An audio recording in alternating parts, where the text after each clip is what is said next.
Thank you very much. Again, I'm Jeffrey Bardzell, Associate Professor of Informatics and Director of the Human-Computer Interaction Design Program.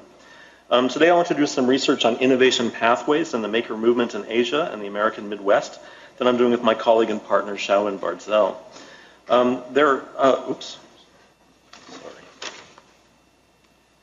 There are old cultural stereotypes of the lone genius, artist, or designer who has some kind of almost mystical ability to create beautiful and meaningful objects. We just saw it all day yesterday in the news with Apple's various announcements.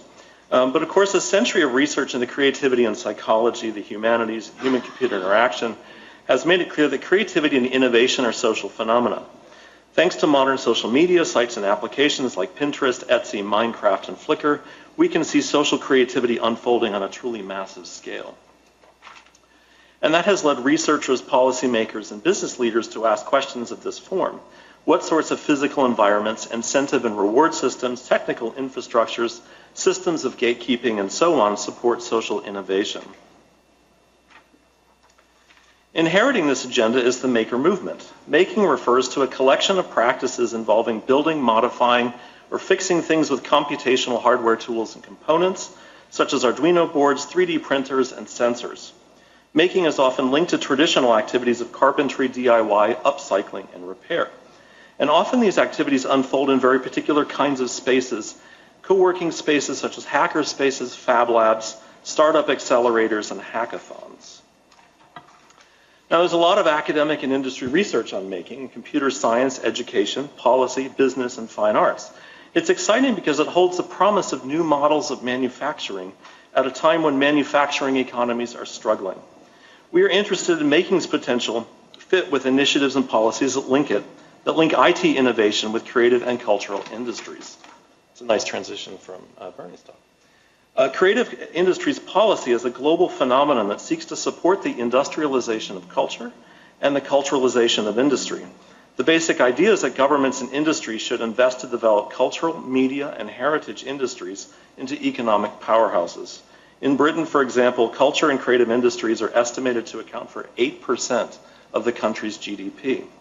Cultural practices are often regionally distinct, producing natural monopolies that can be exploited in the market. Champagne can only be made in Champagne.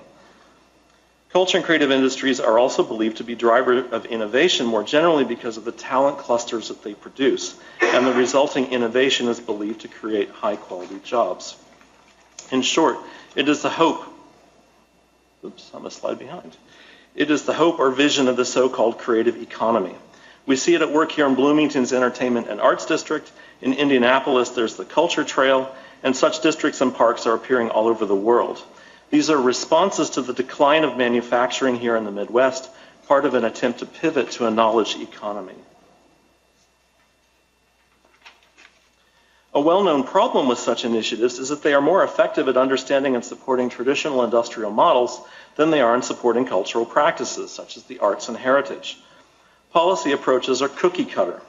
There is often a blind spot to the distinctive cultural practices that the whole policy is in fact built around.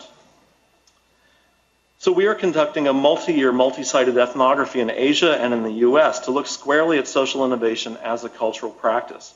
Our hope is to uncover alternative pathways by which declining manufacturing-based economies can be revitalized through creative economy-led social innovation, a problem that Taiwan and Indiana, albeit in different ways, are both experiencing and seeking to address. But we've seen that the agencies, be they government or industry, they want to support creative industries. They believe in their importance, but they sometimes don't know how. They invest in the wrong people and the wrong ways, with operational models that don't make sense to the creative actors involved. Our basic argument is that unless we attend to such cultures as cultures, informed not only by social science, but also by cultural theories and cultural analysis methods, the key features of what makes them work or not will continue to fall into those blind spots. In the particular context of making, we have been looking at how makers come to see themselves as makers and how they get others to see themselves as makers, because doing so is a precondition of participation.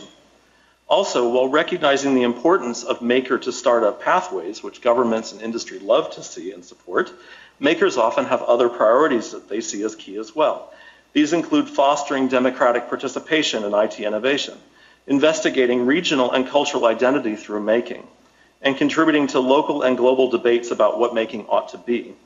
If such concerns are the lifeblood of making cultures, then creative economies initiatives would be well served to take them seriously as well. And I have again fallen behind. I apologize. And that's okay. I'm on my last slide, if I can get to it. To acknowledge the National Science Foundation for this and our colleagues at the University of Michigan.